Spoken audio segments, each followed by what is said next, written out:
Hello guys, good morning. Andito naman tayo guys at nandito tayo sa kliyente ngayon.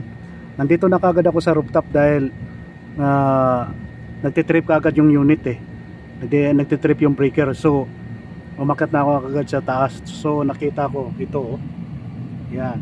I see this compressor. Ayan, nakita ko na dumikit itong dalawang wire, dumikit.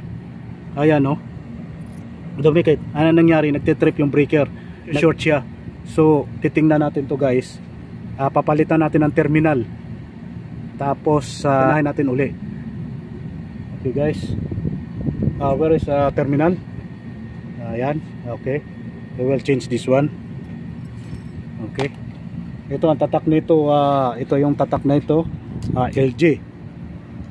Yan guys, yan ang ano natin. Swerte yung client kapag gumana to, pagpalit natin ng terminal, kung hindi nasira ang compressor. So wala namang ground dahil sinubukan ko.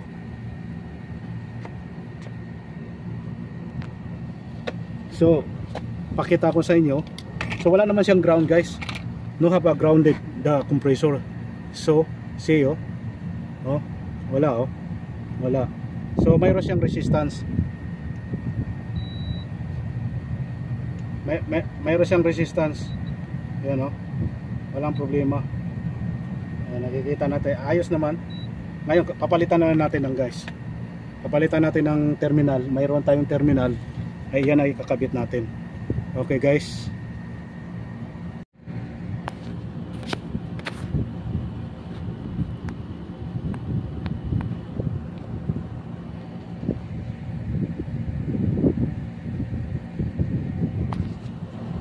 pinapalitan na natin ang terminal. So susubukan natin kung gagana to. So very lucky ang kliyente kapag gumana to yung compressor. Ayan, hihintayin natin na gumana.